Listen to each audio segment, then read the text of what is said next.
Halo, apa kabar kalian semua? Kita kemarin udah unboxing dan juga bikin konten gaming test di Infinix Note 40 Pro. Jadi di video kali ini intinya saya mau bercerita gimana buat kelebihan dan juga pengalaman bareng ponsel Infinix Note 40 Pro. Apa aja kelebihan maupun kekurangan selama saya bareng atau saya pakai ponsel ini.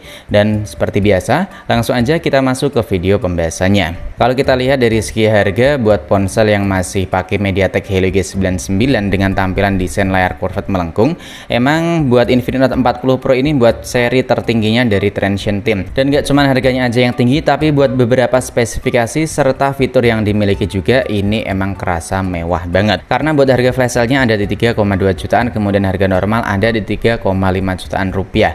Dan menurutku emang buat spesifikasi ataupun fiturnya terbaik buat sekarang ini dari Infinix Note 40 Pro buat ponsel yang pakai tampilan layar lengkung dengan chipset MediaTek Helio G99 series. Selain itu buat feel genggam ataupun body dari Infinix Note 40 Pro juga menurutku ini udah kerasa enak dan juga nyaman banget di tangan. Cuman buat tangan saya yang menurutku sih emang standarnya buat tangan orang Indonesia atau cenderung lebih kecil ya. Ini buat layarnya menurutku terlalu agak panjang aja gitu. Karena buat layar ini kan ada di kisaran 6,7 sekian in gitu.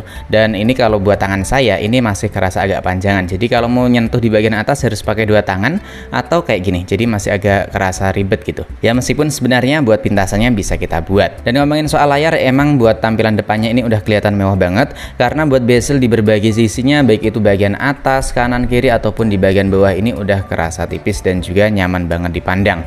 Bahkan buat layarnya di Infinix Note 40 Pro ini juga udah memiliki proteksi dari Corning Gorilla Glass. Lalu buat multitasking ataupun buat scroll-scroll selama saya pakai unit dari Infinix Note 40 Pro ya, ini saya nggak ngalamin bug ataupun masalah sama sekali meskipun kita pakai buat refresh rate otomatis ataupun refresh rate di 120 Hz ini masih aman banget. Dan waktu saya pakai buat scroll-scroll kayak gini buat nyari-nyari video ataupun buat nonton konten video di YouTube, ini buat layarnya emang adem dan juga nyaman banget di mata. Dan buat kualitas audionya menurutku sih speaker dari Infinix Note 40 Pro ini nggak jauh berbeda dengan HP-HP Infinix lainnya. Malah buat speakernya itu menurutku masih kerasa enak didengar di Infinix Note 40 reguler.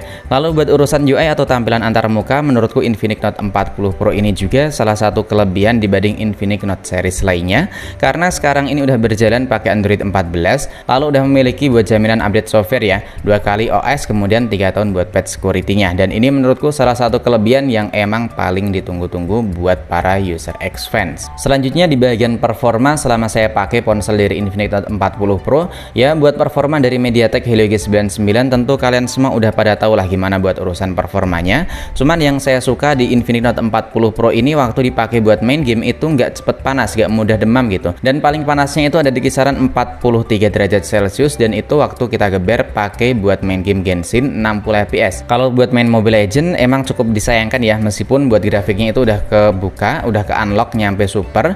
Tapi sayangnya buat FPS yang kita dapetin tuh masih stuck di 60 fps, dan itu nggak cuma di Infinix Note 40 Pro aja, tapi buat beberapa ponsel lain yang pakai Android 14 rata-rata kayak gitu. Buat Mobile Legends meskipun di setting refresh rate super, tapi buat FPS-nya masih stuck di 60 fps. Kemudian buat baterainya menurutku Infinix Note 40 Pro ini juga udah tergolong awet banget karena punya baterai di 5000 mAh, dan kalau ditanya lebih awetan mana dibanding seri reguler, menurutku buat konsumsi daya baterainya masih sedikit awet di versi reguler. Tapi untungnya di Note 40 Pro ini buat pengisiannya kan udah mantep ya, udah ngebut banget nyampe 70 watt, dan itu salah satu peningkatan lagi yang dimiliki di Note 40 Pro dibanding pendahulunya. Dan yang saya suka lagi dalam paket penjualannya kan ini udah ada back cover magnetik kayak gini, dan dalam paket penjualan juga kita mendapatkan MagSafe atau Mag Charger bawaan dari Infinix Note 40 Pro, tinggal kita tempel atau bisa juga kita pakein buat wireless charger milik iPhone. Bisa dipakai juga di ponsel Infinix Note 40 ataupun Infinix Note 40 Pro ini.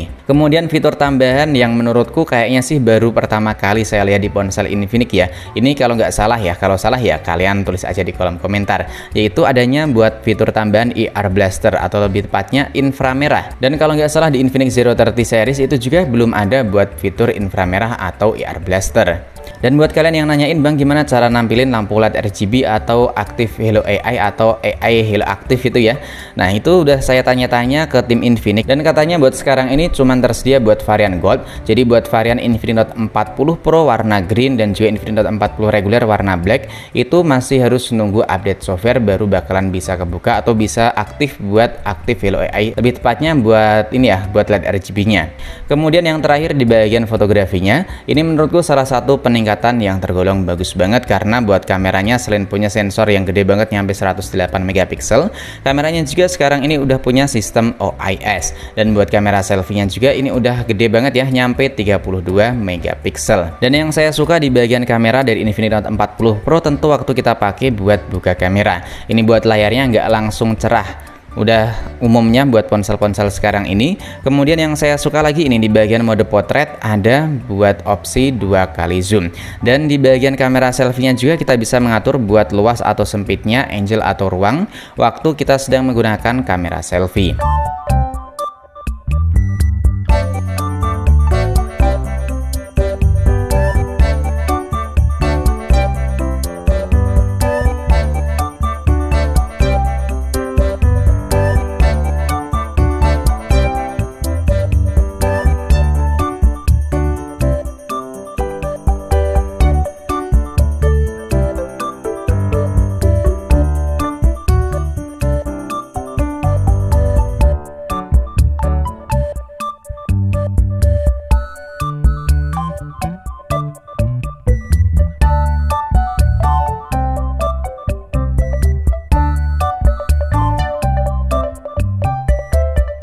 Ini 1080 30 fps stabilisasi saya aktifin, lebih nge-crop ya, backlight kayak gini hasilnya.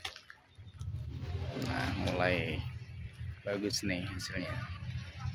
Nah, ya kan, cakep buat hasilnya, mulus dan juga tajam. Dan di Note 40 series ini walaupun kita pakai di panas-panasan atau ponselnya lagi kondisi panas 40 derajat ke atas ya, ini masih tetap lancar, nggak langsung yang kelihatan nge-lag gitu, enggak, masih tetap mulus. Ini 1080 60 fps, backlightnya kayak gini, masih bagus ya. Oke, buat di jalan, aduh ini lagi sakit perutnya, ini lagi puasa, tadi sih disuruh batalin tapi ya nanggung lah, tinggal dikit lagi. Nah, hasilnya kayak gini, 60 fps ya. Aduh, ini nyeri sekali di perut nih, hasilnya kayak gini. Nah, coba backlight seperti ini. Kalau ini 1080 60 fps.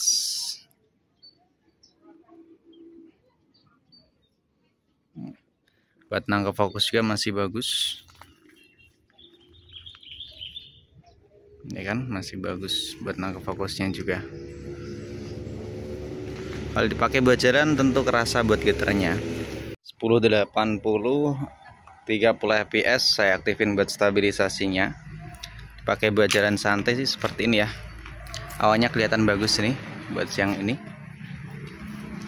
kelihatan stabil karena kita aktifin buat stabilisasinya. Tes fokusnya, buat tes fokus ini juga bagus ya. Sedangkan buat kekurangannya ya tadi menurutku buat layarnya terlalu panjang, tapi ini sih opsional ya, tergantung tangan kalian juga.